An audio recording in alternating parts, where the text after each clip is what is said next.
Tudo bem, gente? Muito prazer para quem eu não conheço. Vamos começar agora a nossa aula e eu já vou explicar com mais calma para vocês como é que vai funcionar. Eu vou ficar com vocês até as 3 da tarde, mais ou menos. Então a gente tem aí uns 50 minutos de aula, imagino que uns 40 minutinhos de aula útil. O que eu vou fazer com vocês hoje aqui é mais ou menos trocar uma ideia sobre um começo, vamos fazer uma introdução. Vamos começar com um bate-papo, vou explicar a matéria que eu vou fazer e vou dar algumas contextualizações básicas do que eu pretendo ter de aula com vocês ao longo do tempo em que a gente ficar junto, tá? Deixa eu autorizar mais um aqui, pronto. Então, a gente vai indo aos poucos. Primeira coisa que eu preciso conversar com vocês, que eu acho que ela é muito importante, é quem sou eu. Meu nome é Marcos Keller, eu sou professor de História e de Filosofia pela Rede Pública do Estado. Então, talvez alguns de vocês aí já tenham tido aulas comigo. Talvez alguns de vocês não. Mas eu estou na rede pública também, igual grande parte dos professores que estão aqui, igual grande parte de vocês. Deixa eu permitir mais um entrar. Porque eu estou autorizando aqui umas entradas, eu estou vendo que tem alguns que estão entrando com o e-mail institucional do Estado, né, que é o e-mail que o governo dá para vocês acessarem mais fácil esses materiais. Enfim, sou professor de História e de Filosofia, tenho universidade nas duas áreas, trabalho nas duas áreas, tenho pós-graduação em História, Sociedade e Cultura e tenho mestrado em História Social. No meu mestrado eu estudei História, Tempo, Quadrinhos e magia, como é representada em algumas revistas em quadrinhos. Então foi lá pela PUC, eles toparam essa loucura. Então já trabalho há muito tempo e também tenho alguns trabalhos feitos no mundo online, na internet e tal. Não é difícil de vocês me encontrarem por aí também, se quiserem não ficarem de saco cheio. Dentre as coisas que eu preciso falar com vocês aqui hoje, uma das principais é a gente conceituar o básico daquilo que a gente vai tratar aqui. Eu vou dar aula para vocês de alguma coisa entre história e filosofia. Qual vai ser o principal do meu trabalho? Eu quero trabalhar com vocês utilizando textos originais. O que são textos originais? São textos escritos por filósofos e historiadores. Às vezes eu pego um jornalista, eu pego alguma coisa assim, mas não são textos didáticos, nem pedagógicos especificamente. Ou seja, são textos que tendem a ser um pouquinho mais difíceis de se compreender. Ah, professor, você está dando aula de interpretação de texto? Não necessariamente. Vai tanger nisso, mas não é esse o objetivo. O objetivo é que vocês, observando, entendam como o texto ele costuma falar muito mais do que aquilo que está estruturado nele. Não é porque o negócio tem 3, 4 linhas que é só aquelas 3, 4 linhas que estão colocadas ali. Na verdade, tem muito mais que aquilo. Muito mais mesmo. E então não tem nome a matéria que eu vou tratar com vocês, é história e filosofia, em alguns momentos. Inclusive escolho historiadores que são tratados pelos dois, escolho filósofos que são tratadas pelas duas matérias. E em algum momento, eu quero ter uma conversa com vocês também, se der eu deixo pro finzinho de hoje, sobre questões de estudos e tal, e até ter um videozinho lá no nosso Discord sobre isso, que eu preciso ir lá alimentar com algumas coisas. Então eu quero começar com a proposta de interação de vocês. Se alguém quiser responder no áudio também, não tem problema. Mas vamos começar tentando entender alguns conceitos básicos, assim. Eu vou dar aula de História e Filosofia, certo? O que é filosofia? Vamos lá. Quem quiser responder no chat, responde no chat. Quem quiser falar por áudio, fala por áudio. Alguém? A Yasmin falou que é uma área que estuda o pensamento. Muito bem, Yasmin. Reflexão. O que mais? O que é a filosofia? Yasmin está no caminho. Vocês já devem ter tido essa aula. Todo bendito professor de filosofia entra na sala e fala: filosofia é... Vamos lá, por favor. Só Yasmin falou e temos uma sala com 70 e tantas pessoas, quase 80. A Aline falou que aprofundar o raciocínio e explorar novas áreas. Faz sentido isso que a Aline está puxando, porque não podemos esquecer que a filosofia é a matéria, é a mãe de todas as matérias, é a mãe de todas as áreas de estudo. Tudo começou na filosofia e da filosofia virou todas as outras coisas. Então faz sentido. A Júlia falou que é para entender os pensamentos. Ok. A Giovana tá entrando agora na sala. Tem a ver. A Thaís falou que não faz ideia. Para ela é uma viagem. Não tá errada não, Thaís. Passou perto. Inclusive conheço filósofos que iriam concordar inteiramente com você. Tem muito mais no seu comentário do que você imagina. Você quer ver? A filosofia é uma viagem. É uma viagem por dentro do pensamento, da sabedoria, do conhecimento e da cultura humana. E não saber é um dos preceitos básicos do filósofo. O filósofo que tem resposta para tudo, ele não é um filósofo. Algumas das fontes primais da filosofia é a dúvida. Né? Então você tem, por exemplo, uma máxima em latim, hominis dubitator, que quer dizer de tudo duvidar. É uma das coisas que dirigiam os filósofos no século XVII, XVIII. Duvidar de tudo. E você tem a famosa frase no oráculo de Delfos, na Grécia Antiga, que era falada pelo grande filósofo, né, Sócrates, que é o só sei que nada sei. Que essa é a garantia para continuar sabendo. A Giovana Albuquerque foi na linha. Ela falou que é o amor ao saber. Vamos voltar nisso. Beatriz Mello, questionamento do porquê as coisas acontecem. Isso não é só a filosofia, isso é a física também. Isso é várias outras áreas. A Emily bateu no amor à sabedoria de novo. O Alan Alves falou que é o estudo de todas as matérias, relação sobre a vida, como você vive, sobre o seu eu. Também. Maria Júlia, a área que dá origem às outras matérias. Eu falei isso, Maria Júlia, você está me copiando, hein? Fabiana Aparecida, questionar, perfeito. Maria Vitória, questionando por quê. Bruna, arte, ciência da crítica e do pensamento. Ó, arte, gosto de quem vê filosofia como arte. Há uma diferença, ciência é técnica, ciência você aprende, você tem métodos para construir ciência. Arte tem um toque pessoal, arte é particular. Ciência é necessário que duas pessoas façam igual. Se eu faço um experimento aqui, que é soltar essa lapiseira e ela cair, isso eu estou testando a gravidade. Ela tem que soltar e cair em qualquer lugar do mundo e com qualquer pessoa fazendo. Então ciência, ela é igual para todos. Arte, ela é uma questão particular, ela vem de dentro. Então só eu vou saber utilizar artisticamente essa lapiseira da minha forma. Eu não consigo imitar outro, cada um vai usar diferente. Então bonita essa fala. Arte e ciência. Procura de sabedoria. Thaís falou que está no caminho certo. Tá, Thaís. Existência e a mente humana, filosofia espontânea e sistemática. Isso aí foi a aula do Centro de Mídias, não tem muito tempo, hein? Existem esses dois tipos de abordagem da filosofia. Filosofia espontânea, que é uma pessoa pensando sozinho e chegando a conclusões, e a sistemática, alguém que estuda a partir de outros, constrói o pensamento. Filosofia espontânea é ciência comum, campo de concentração. Filosofia sistemática é propriamente dita, exato. Professor, estou me apaixonando por filosofia porque nunca me contento, sempre quero buscar o porquê. Exato, essa é a maravilha. Eu quero voltar numa questão para vocês, ó. A maioria de vocês falou sobre amor ao saber. Porque é uma forma comum de se falar. Todo professor de filosofia começa a sala de aula lá, você vai conversar com ele, ele fala assim, ai, é o amor ao saber, né? Você fala assim, não, isso é o amor. Todo professor fala.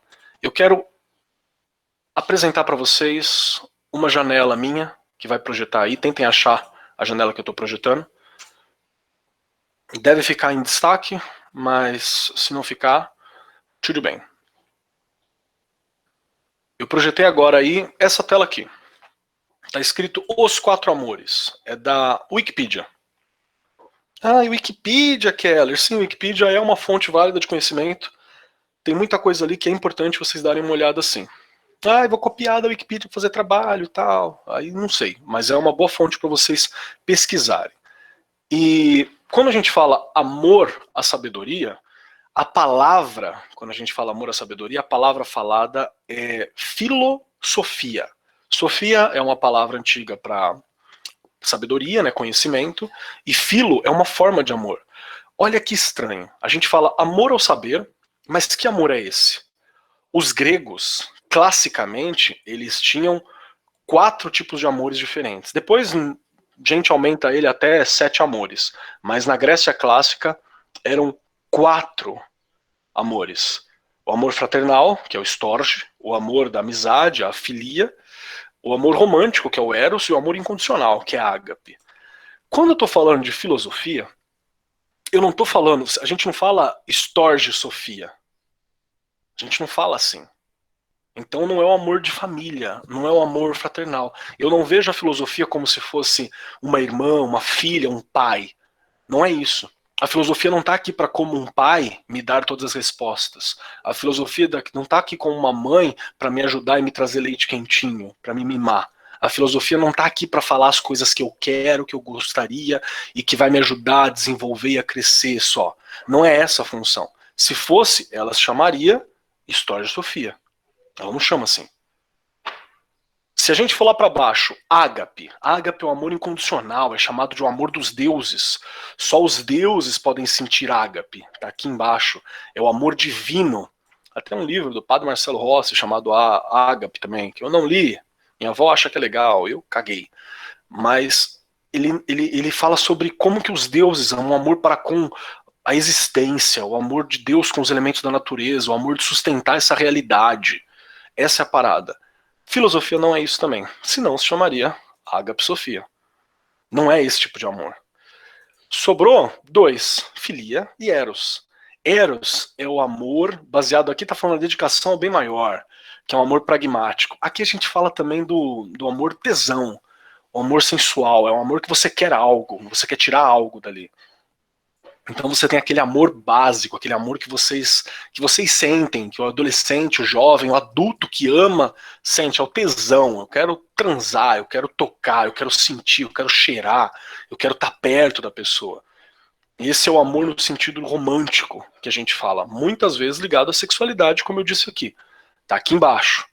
Não é esse o amor da filosofia. Não quero transar com a filosofia, senão ela se chamaria erosofia. O amor da filosofia é a filia, que está aqui, de filo. Então, que amor é esse?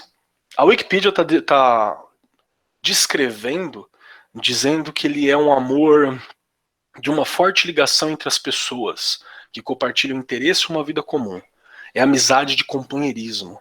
Então, qual é que é o amor da filosofia? O amor da filosofia é aquele amor que eu quero conhecer, eu quero desenvolver junto, eu quero crescer junto, eu quero descobrir, eu quero festejar aniversário, eu quero passear, eu quero viver, eu quero existir ao lado e dividindo espaço com essa pessoa. Ela é um amor da amizade, do próximo, aquele amor pelo qual eu me sacrifico, não por interesses sexuais, não por qualquer outro interesse, mas eu me sacrifico porque eu quero que a pessoa seja feliz, seja alguém próximo, seja uma coisa agradável. É um amor de companheiro. Esse é o amor da filosofia. Então eu não quero transar com o saber, eu não estou apaixonado pelo saber. Paixão passa, eu não estou sentindo isso pelo saber. Eu não estou sentindo o amor divino, ágape pelo saber. Ah, o saber, essa coisa maravilhosa. Não é isso que eu estou sentindo. Eu não estou sentindo o amor estorge. Ai, meu saberzinho, bebezinho, vem cá. De mãe para filho, de pai para filho. Não é esse amor que eu estou sentindo. O que eu sinto pelo saber é companheirismo. Eu quero viver ao lado do saber, quero desenvolvê-lo e quero ser desenvolvido por ele. Esse é o sentido do amor da filosofia. Então, quando um professor está lá falando, amor ao saber, isso é incompleto, porque ele não explica que amor é esse. Amor é uma palavra polissêmica. O que significa uma coisa polissêmica? Vários sentidos. Poli é vários, o sêmica vem de semântica, que vai ser o sentido daquilo. Então é uma palavra polissêmica. O que é amor para mim não é amor para outras pessoas exatamente. Então é importante explicar isso. Qual que é a relação que nós vamos ter com o saber, segundo a minha proposta de aula para vocês. Eu gostaria que vocês tentassem ter isso. É você olhar para o saber e fazer do saber, do conhecimento, do hábito de estudo, da proximidade, um companheiro para a vida inteira. Porque é um companheiro que ele não vai te largar. É um companheiro que ele não morre antes de você. É um companheiro que só vai te acrescentar durante esse caminho. É um companheiro para sempre. Então desenvolver uma relação com o saber nesse sentido, ele é importante. Essa é a forma como eu gostaria de abordar o conhecimento, o saber, e a forma como eu gostaria que vocês se relacionassem com o conhecimento e com o saber. Nem sempre eu acho que eu vou conseguir atingir isso. Nem sempre você vai conseguir atingir isso. Mas a amizade é assim também. Nem sempre você consegue atingir o máximo daquela amizade. Às vezes ela está sempre construindo, às vezes ela não vai tão para frente, mas cabe aos dois lados construírem. Essa é a proposta.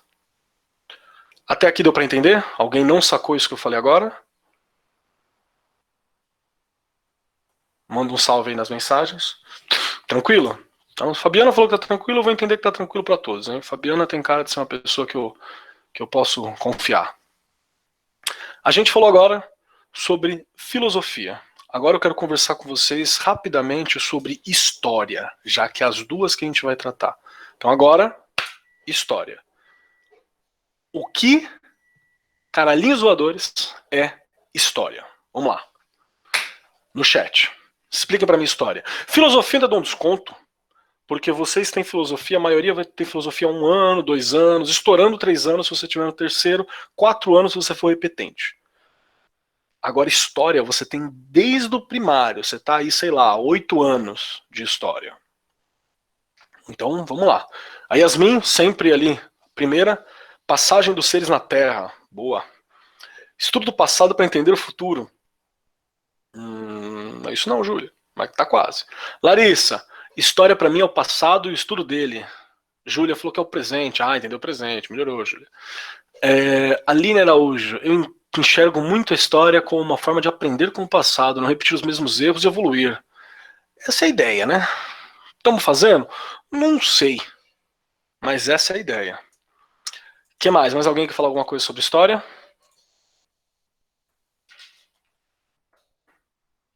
E aí, e aí, e aí? Desistiram? História é fundamental, sempre. Os fatos do passado, ok. O estudo do tempo também, por que não? A história da evolução da vida dos seres. Boa, vocês estão afiadinhos, hein? Eu sei que tem 10 pessoas falando enquanto tem 80 na chamada, mas vocês estão afiadinhos. É um estudo pragmático da passagem dos anos, compreendendo composição como cultura, etc. Olha que preciso. Tá bem, meu querido. Vamos lá. Deixa eu facilitar para todos nós aqui. Os fatos da humanidade. Bom, vou projetar de novo uma outra telinha aqui para vocês. Uma janela. Vamos lá. Cadê a telinha que eu quero projetar? Essa daqui. Eu não sei se ela está aparecendo para vocês. Por favor, dá uma olhada para mim. Vocês estão conseguindo ver?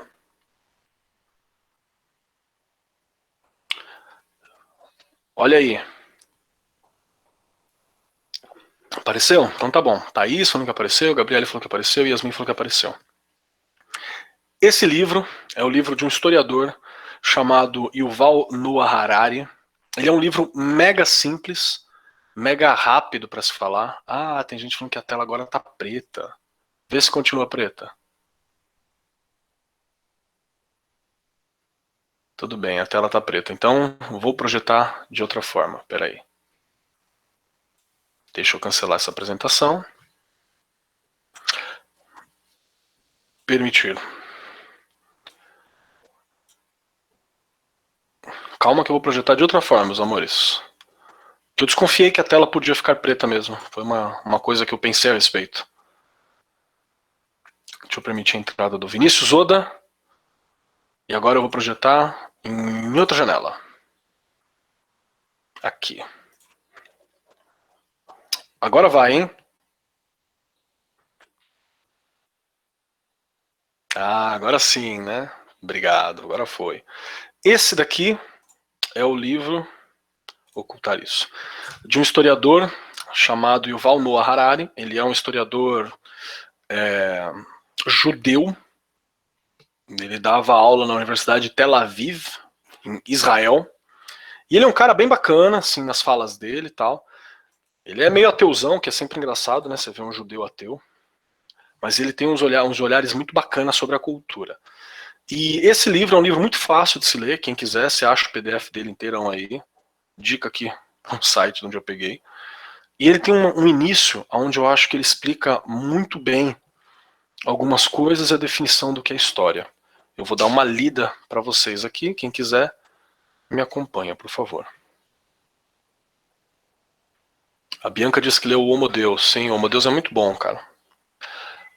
É meio assustador em alguns pontos, mas é muito bom.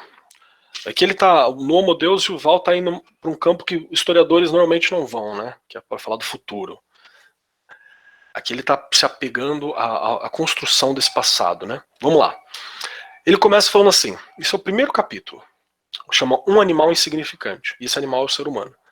Ele fala que há cerca de 13,5 bilhões de anos, a matéria, a energia, o tempo e o espaço surgiram naquilo que é conhecido como Big Bang. A história dessas características fundamentais do nosso universo é denominada de física. Então, essa é a física. Por volta de 300 mil anos após o seu surgimento, a matéria e a energia começaram a se aglutinar, a se juntar em estruturas complexas, chamadas de átomos, que então se combinaram em moléculas. A história dos átomos. Peraí que alguém abriu o microfone. Obrigado por fechar. A história dos átomos e das moléculas e suas interações é o que denominamos de química. Então aqui ele fala que primeiro surge a física, depois a química, não como matéria, mas como existência. E ele vai, há cerca de 3,8 bilhões de anos, em um planeta chamado Terra, certas moléculas se combinaram para formar estruturas particularmente grandes e complexas, chamadas de organismos. A história dos organismos é denominada de biologia. Há cerca de 70 mil anos, os organismos pertencentes à espécie Homo sapiens começaram a formar estruturas ainda mais elaboradas, chamadas de culturas. O desenvolvimento subsequente, ou seja, a seguir dessas culturas humanas, é o que chamamos de história. Então, o que é a história? História é a escrita dos relatos e dos vestígios que sobraram dos seres humanos no passado. Cachorro não faz história, gato não faz história, molécula não faz história. É preciso ter o ser humano ali, olhando para trás e tentando entender de onde veio, tentando entender para onde vai, tentando entender o funcionamento disso tudo, para a gente poder ter história na existência. A história, ela é algo criado, desenvolvido e percebido pelos seres humanos. Por que é importante a gente ter essa noção? Às vezes a gente fala que, não, mas essa é a história da coisa, como se fosse uma parte fixa e indubitável, assim, que eu não tenho dúvida da existência. A história ela é construída. Eu vou dar um exemplo para vocês bem simples. Hoje a gente está tendo essa aula aqui. Se semana que vem, não precisa nem ser semana que vem, se amanhã alguém chegar para vocês e falar assim, como é que foi a aula lá do professor Keller? Cada um de vocês que estão aqui, nós temos mais de 80 pessoas na sala, vai lembrar de um aspecto da aula. Eu vou lembrar dele tocando violão. Eu vou lembrar dele falando de filosofia. Eu vou lembrar porque ele falou do livro do Yuval Harari. Eu vou lembrar dos quadros na parede deles, porque tem um quadro do Onepice, tem uns coisas de mangá, a bandeira cigana que está aqui do lado. Olha, tinha um chifre atrás dele. Você vai lembrar de várias coisas, mas ninguém vai ter uma memória exatamente igual. Então, a história ela não é precisa. Ela vai depender de quem escreve. Se um de vocês que gosta do professor Keller escrever um relato dizendo que, porra, o cara é legal pra caralho, não sei o que, papai, escrever lá sobre, o próximo que for estudar isso vai olhar e falar assim, porra, era um professor legal, porque você teve esse olhar, você fez esse escrito. Agora, se for alguém que não curte o professor Keller, fala assim, não, ele é mau otário, babaca, tem cara de trouxa, não sei o que, você vai ter a visão de que é uma pessoa trouxa. Então, olha o peso. Só um minutinho, gente.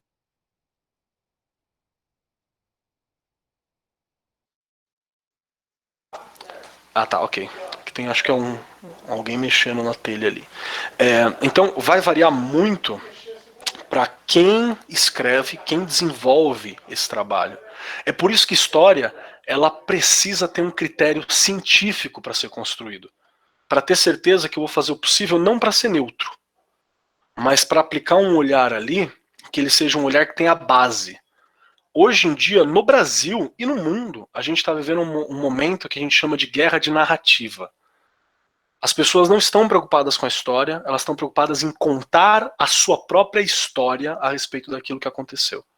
Então você tem gente que olha para um imbecil no comando de um determinado país, local ou situação, e fala, nossa, olha como ele é genial. Eu estou vendo que ele não é genial.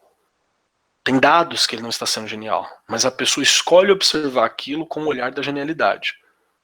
Se isso fica para a história, vai parecer que ele é um genial. E não é. Então é por isso que a gente precisa de ciência para aplicar isso.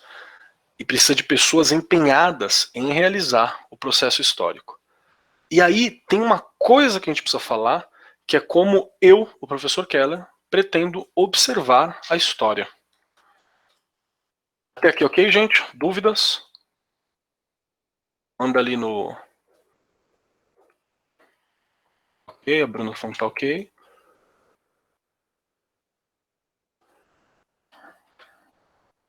Falando que tá ok, eu tô acreditando, hein? Tá. Então, deixa eu achar aqui o que eu preciso. Esse aqui. Tá projetando a tela ainda? Eu acho que não está mais. Não, ainda estou apresentando. A gente vai entender agora alguns detalhes sobre história, então.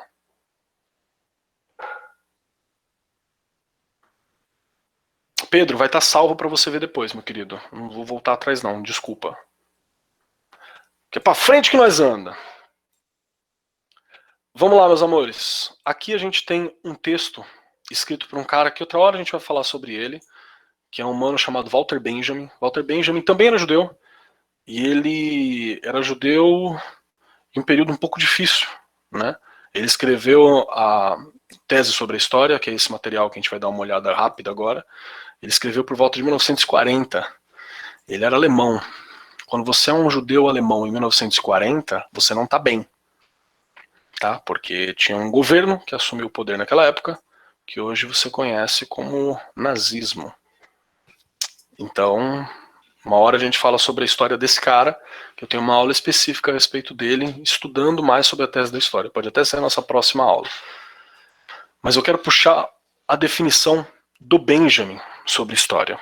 Olha como é que ele fala aqui na tese 5. Vamos dar uma olhada então nesse texto do Benjamin que está aqui. Como eu disse, o Benjamin, ele era um judeu, em 1940 ele vai falar sobre história. Saca só o que ele está falando. Presta atenção, esquece, pelo que eu entendi, alguém gritou coronavírus, esquece isso por um momento, olhe atentamente para a tela aí, acompanhe a minha leitura com os seus olhos, que é para ter certeza que você vai ter compreensão. Tá bom? Vamos lá. Tese 5 de Teses sobre a História, de Walter Benjamin. A verdadeira imagem do passado perpassa veloz. O passado só se deixa fixar como imagem que relampeja irreversivelmente no momento em que é reconhecido. Abre aspas, a verdade nunca nos escapará. Fecha aspas. Essa frase de Gottfried Keller caracteriza o ponto exato em que o historicismo se separa do materialismo histórico, pois irrecuperável é cada imagem do passado que se dirige ao presente, sem que este presente se sinta visado por ela. Vamos lá. Vocês entenderam nada, né? Quem entendeu aí? Põe no chat. Fala, escreve, eu entendi. E me explica. E aí, ninguém? Eu já imaginei.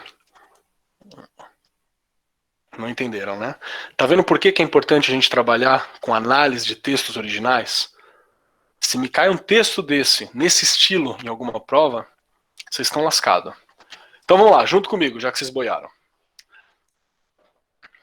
Vamos lá comigo. Primeiro parágrafo, primeiro estrofe aqui, ó. Vamos lá. Ele está falando sobre história, certo? Então ele fala assim, a verdadeira imagem do passado perpassa veloz. Por quê? Porque segundo Benjamin, não tem como a gente se fixar a história. Você não consegue voltar ao começo dessa aula. Você não consegue voltar ao começo dessa frase que eu estou falando agora e não terminei. A gente não consegue voltar àquilo. Inclusive, se eu te perguntar como foi o começo dessa frase, vai ter gente aqui que não vai nem lembrar. Porque a verdadeira imagem, o retrato do passado, ele é muito rápido. Ele passa veloz. E a gente tem dificuldade para capturar.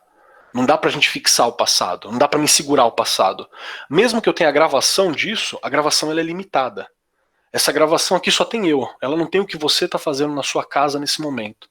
Ela não tem o que os outros colegas de vocês aqui estão nas suas casas fazendo nesse momento.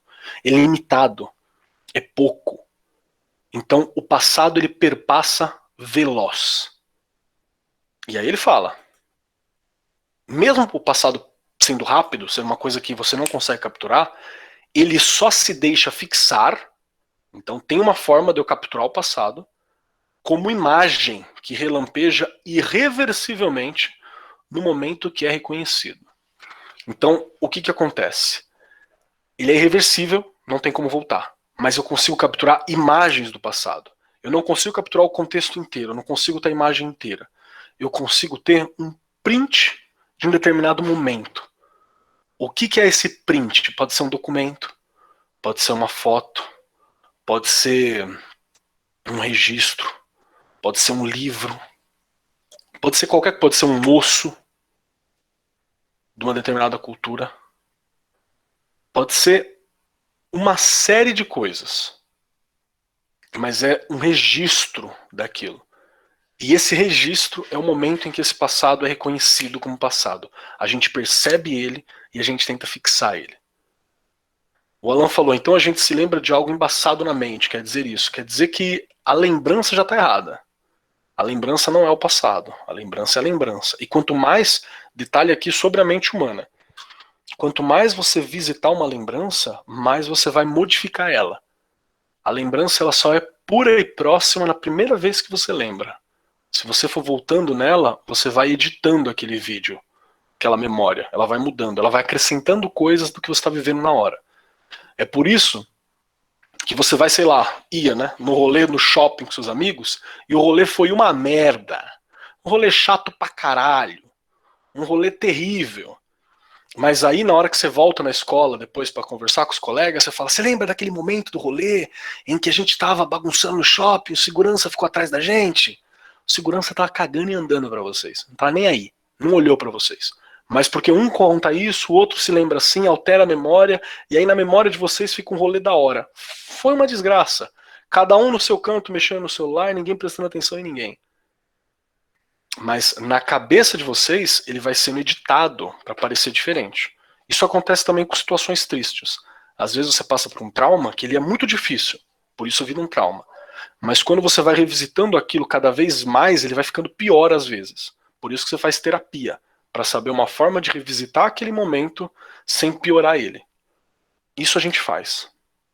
É disso que ele está falando, que o passado ele é muito rápido e só dá para a gente entender um pedaço do passado quando a gente fixa ele de alguma forma, no momento em que ele é entendido como importante. Seja numa foto, seja num registro, seja num vídeo, seja num osso, um vaso, uma parede, uma ruína. É algo que a gente olha e fala, o passado. E aí ele cita aqui um outro cara, que é um cara chamado Gottfried Keller, não somos parentes, que eu saiba, apesar de ter o mesmo nome que eu, que ele fala o seguinte, a verdade nunca nos escapará. Ou seja, ele tem a crença que mesmo a gente tendo só um pedaço do passado, o ser humano consegue alcançar a verdade. O compromisso do filósofo e do historiador é com a verdade, não é com alguém, não é com o futuro, o presente, o trabalho, o emprego, o governante, o chefe da escola, prefeito, governador, presidente. Foda-se. A preocupação é com, única e exclusivamente, a verdade. Essa é a preocupação.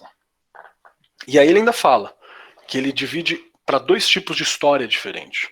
Ele fala que vai existir uma história que ele chama de historicismo, que é a história feita à revelia de qualquer forma, e vai ter uma história que ele está chamando aqui de materialismo histórico, que é eu me ater a buscar a verdade. E aí ele relembra que é importante a história porque é irrecuperável cada imagem do passado que vai para o presente. Eu não tenho como recuperar exatamente aquela imagem, eu recupero um fragmento disso. E mesmo assim, mesmo sendo irrecuperável, o presente sempre está sendo observado pelo passado. Tudo que a gente está vivendo hoje, ele é consequência de nossas escolhas lá atrás. Se o Brasil não está no melhor momento dele agora, e não está mesmo, Não é porque caiu do céu essa situação. Coronavírus, obrigado aí o cara que gritou, vou incorporar isso na minha aula. O coronavírus que apareceu e assustou todo mundo, ele não é uma coisa que apareceu do nada no Brasil. Acordamos de manhã e estava aqui. A gente teve meses para se preparar para isso. Meses. O primeiro surgimento dele, lá na cidade de Wuhan, na China, foi em novembro, outubro ou novembro, fim de outubro, se eu não me engano. A gente teve meses para se preparar. Então, o passado está sempre olhando o presente, no sentido de que a gente é fruto daquilo que aconteceu ali atrás.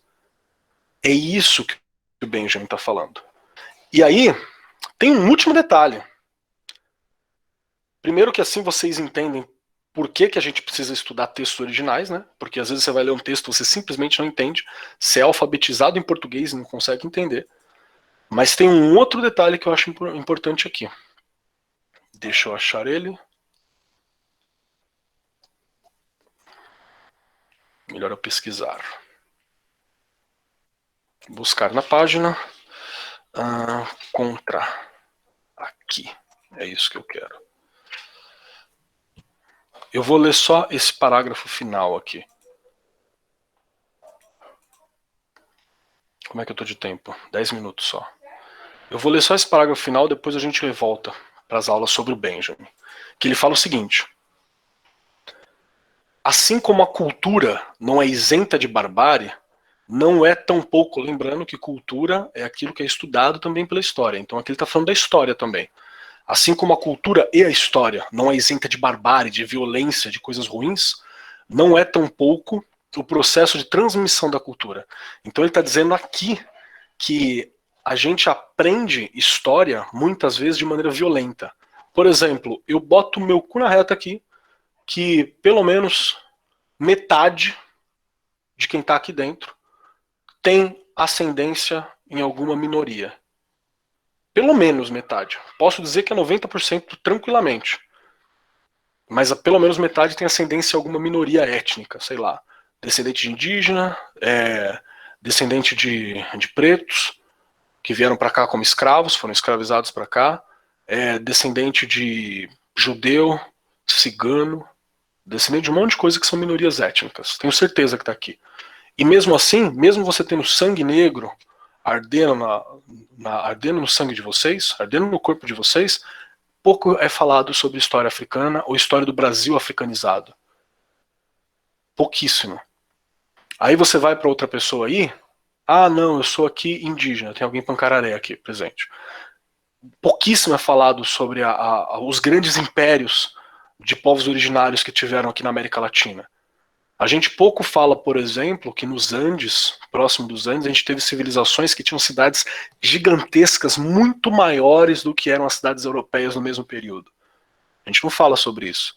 A gente não fala mais sobre a riqueza cultural dos mais de trocentos dialetos e línguas independentes que tinham no Brasil, no período indígena.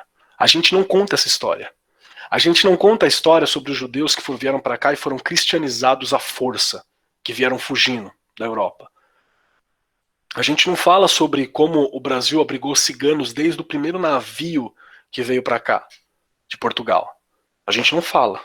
Em compensação, a gente conta a história da Europa, da Inglaterra, da França, da Itália. E não tem nenhum italiano, francês. Essas porra aqui.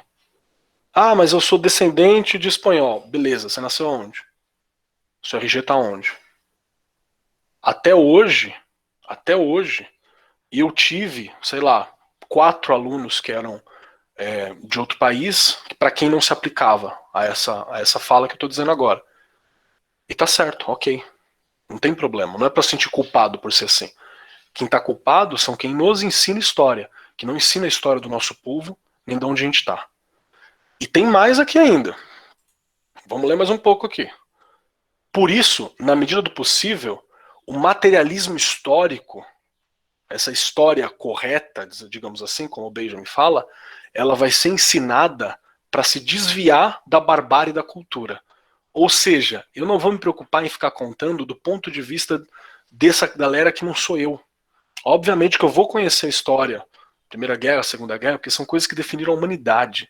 renascimento, é coisa que define a humanidade. Só que eu tenho que sempre lembrar de contar a história de quem eu sou, da onde eu tô. A gente está agora em Suzano. Poucos de vocês sabem, mas o nome Suzano, por exemplo, é muito provável que ele tenha uma associação com um determinado local, uma região no Japão, que tinha um rio e tal, conta-se história sobre uma divindade chamada Suzano no Mitama. Então tem várias outras paradas ali. A gente não fala sobre a aldeia indígena, tudo isso aqui era uma área indígena. A Índio Tibiriçá, a rodovia Tibiriçá que atravessa Suzano aqui, que ela chega até o ponto de Suzano, ela é uma estrada antiquíssima, conhecimento dos povos originários. A gente não fala sobre isso. O Índio Tibiriçá é um cara que está enterrado, se eu não me engano, na Sé ou na Basílica de São Bento, porque ele auxiliou no começo os processos de evangelização e não sei o que mais que teve aqui. A gente não fala, mas aqui era um polo de venda de escravos onde a gente está. A galera vinha de Santos, parava na região de Palmeiras, e ali era onde tinha venda, e era levado para o centro de São Paulo. Essas histórias a gente não conta. Isso explica porque que aonde a gente está tem muita incidência de negros descendentes de escravos, de que, vamos lembrar, negros descendentes de pessoas escravizadas, tá? Lembre-se disso.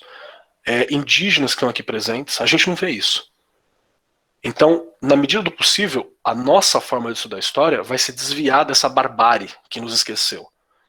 Como que o Keller pretende trabalhar história e filosofia com vocês? Está aqui embaixo. Nós vamos considerar a nossa tarefa escovar a história a contrapelo. O que isso quer dizer? O Benjamin está falando que é muito fácil eu ser um historiador que vai falar sobre quem ganhou. Não dá para fazer isso.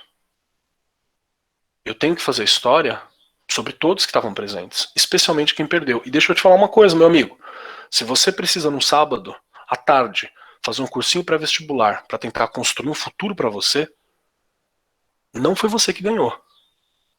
Quem ganhou agora está em algum palácio, num grande apartamento, largo, com seus computadores todos chiques, naquele comercial do Enem. Que a menina tá com um puta de um computador, um puta de um celular, 2 celular ferradão e tal. Essa galera é descendente de quem ganhou. A gente que tá aqui lutando para sobreviver ao amanhã, para garantir um futuro, a gente tomou pau nesse rolê. É por isso que a gente tem que ser mais inteligente. É por isso que a gente tem que buscar aqui. É isso que vai trazer pra gente a hegemonia de novo. E por que escovar a história a contrapelo?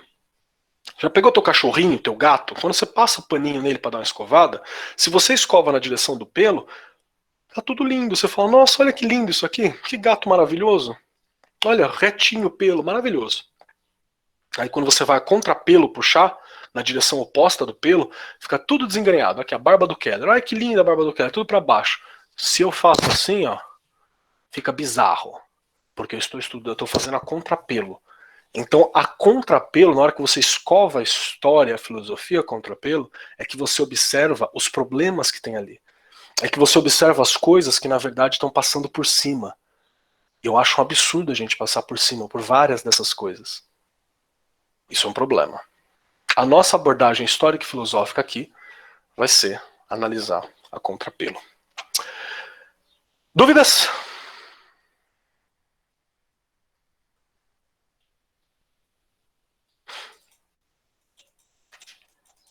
Materialismo histórico e dialético, é ele mesmo, Felipe.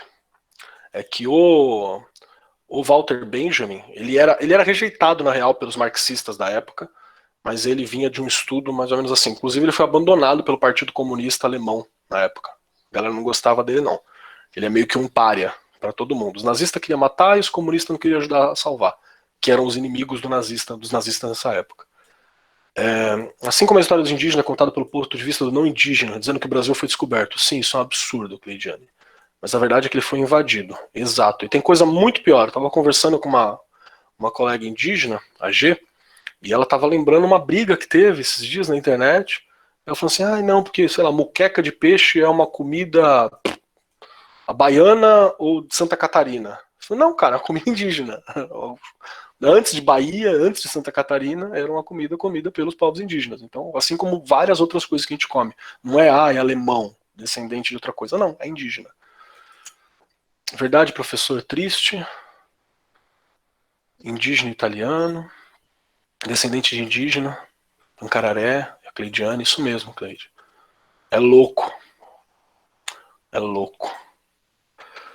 Meus amores, nossas aulas faltam 1 minuto para rolar. Quem gostou, bate palma. Quem não gostou, paciência. E eu quero compartilhar com vocês uma paradinha para quem quiser acompanhar mais materiais. Eu vou muito provavelmente, peraí que eu te copiar aqui a página para colocar aqui para vocês. Linktree/Marcos Keller. Eu vou muito provavelmente mexer mais no Discord ao longo dessa semana. Eu tenho que colocar algumas coisas lá. Eu quero colocar um vídeo também ajudando vocês a estudar, ensinando meio que a estudar ali. E espero que tenham gostado. Eu vou deixar um link aqui para vocês. Esse link que eu acabei de colocar é o meu Linktree. Se você clicar nele, você vai dar em várias coisinhas que eu faço na internet. Tem o meu Twitter, Instagram, tem os podcasts que eu participo, e lá embaixo você tem um último podcast que é Aulas Keller, mini podcast. São aulinhas curtas, de sei lá, até 10 minutos, que eu estou separando para os alunos que eu dou aula no estado mesmo, e vai junto com a matéria, com a atividade. Então, se você está no primeiro, segundo ou terceiro ano, você vai ter acesso ali a algumas coisas que conversam com aquilo que está sendo ensinado no centro de mídia. É só você clicar ali que você acha.